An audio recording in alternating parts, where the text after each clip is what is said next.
गुरुदेव की जय, सनातन धर्म की जय, लालजी राम महाराज की जय, रामचंद्र भगवान की जय।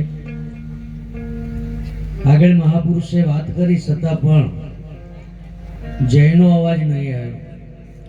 આટલી બધી સંખ્યા બેઠી છે, ભિલોડા સુધી કે શામળિયા ભગવાનની ધજા સુધી આપણો અવાજ પહોંચવો જોઈએ। કેમ? જયનો મતલબ કલ્યાણ છે। સંત મહાપુરુષ કહે છે કે આપણે જય બોલીએ તો કલ્યાણ આપણું જ થવાનું છે।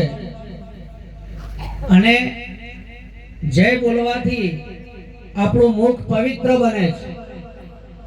આ મોઢાને ચોખ્ખું બનાવવા માટે, આ મોઢાને ચરકીલું બનાવવા માટે લોકો કેવા કેવા નુકસાઓનો અજમાવે છે। તમે 5000 રૂપિયાના ભાવની કોલગેટ વાપરશો ને તો પણ તમારું મુખ ચોખ્ખું થશે, પવિત્ર નહીં બને।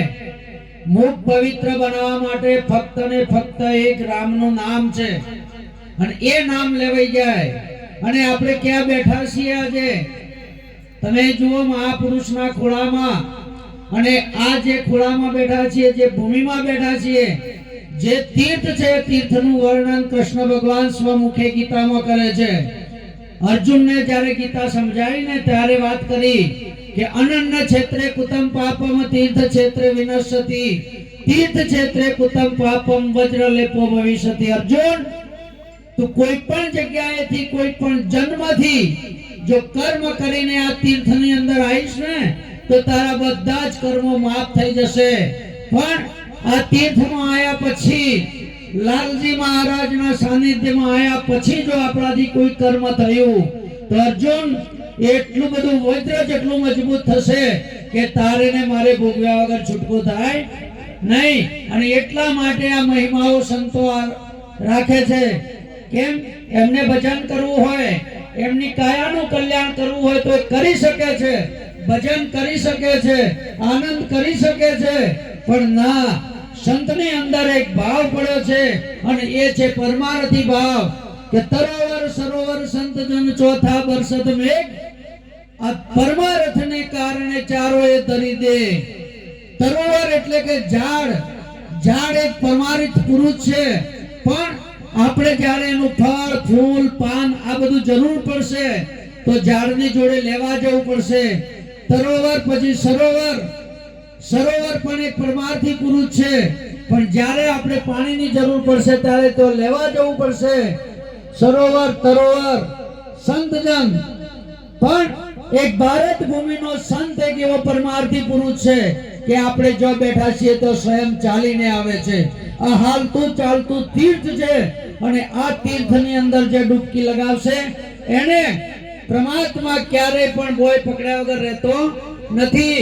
આપણે બધા દોડતા દોડતા નેજાઓ લઈને રણુજા જઈએ છીએ, રામદેવ પીરની પ્રાર્થના કરીએ છીએ, રામદેવ પીરના ભજન કરીએ છીએ, રામદેવ પીરના શામળિયા ભગવાનનું ભજન કરીએ છીએ, પણ રામદેવ પીરે જે કહ્યું એ આપણે કરતા નથી। રામદેવ પીરે તો જવાની વાત નથી કરી।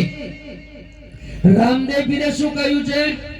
હાથમાં દીવલડો મુખગાને ચોદલિયો ના સૂજે રે બાજી।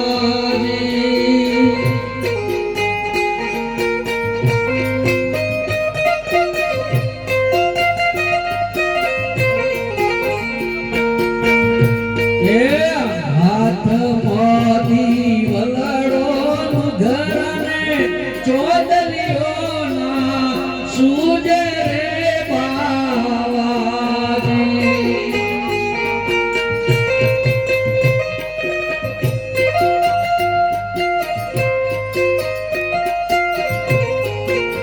એ તમે ગુરુના અજવાળે ઘર શોધો મારા વીરા મારા। રામદેવજી મહારાજ કહેજો કે હાથમાં દીવલડો, આ મનુષ્ય અવતાર મળ્યો છે ને એ આપણા હાથમાં દીવો છે, અને એ અજવાળે અને અજવાળે આ ઘર શોધી લેવાનું છે કે આ વિશ્વ પરમાત્માએ રચના કરી તો રચના કરીને કયો સંતાનો છે. કૃષ્ણ ગીતામાં કહે છે અર્જુન, જ્યારે આ વિશ્વની રચના કરીને ત્યારે હું કોઈ મટીરીયલ બહારથી નથી લાવ્યો, હું પોતે બનીને બેઠો છું. તો એ કઈ જગ્યાએ બેઠો છે? કોઈક દાડો લાલજી મહારાજને જઈને પૂછો તો ખરા કે આ વિશ્વનો રચિતા કઈ જગ્યાએ બેઠો છે?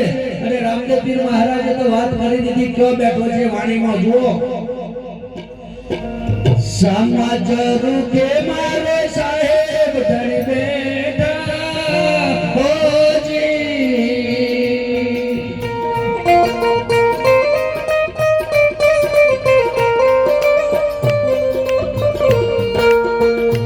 એ જી ખરા ખોટા નિવાલો ખબર કરે રે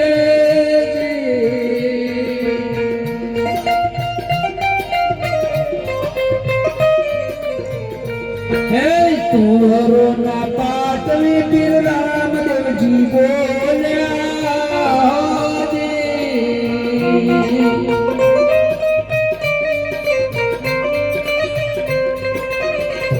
એ જી સદના નિશાન ઉપર ચમર ઢળે રે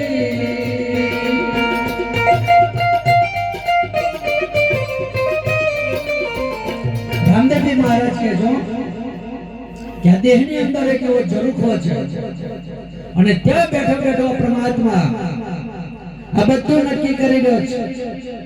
માઈક બરાબર વાગે છે, ઢોલક બરાબર વાગે છે, પેલા ભાઈ કેવું સાંભળે છે, આ બધું એ ત્યાં બેઠો બેઠો ધ્યાન રાખે છે. અને જો સંતનું નિશાન બતાવ્યું છે સદગુરુએ, એ નિશાન ઉપર હરદમ ચંબા ઢળી રહ્યા છે. નિશાના હૈ નિજ નામ કા બ્રહ્મ રંગ में वास. એ તે પરમાત્મા બિરાજો છે અને એ પરમાત્માનું દર્શન કરવા માટે આપણને મનુષ્ય અવતાર પ્રાપ્ત થયો છે. આ અવતારે લાલજી મહારાજનો ખોળો પકડી અને એમનો હાથ આ મસ્તક ઉપર ચડી જાય એ દિવસે જ્યોત પ્રગટ થઈ જશે, પરમાત્માનું દર્શન થઈ જશે. આટલું કહી મારી વાણીને વિરામ આલો. બોલો સદગુરુ ભગવાન કી જય હો, જય હો. ખૂબ સરસ બાવજી.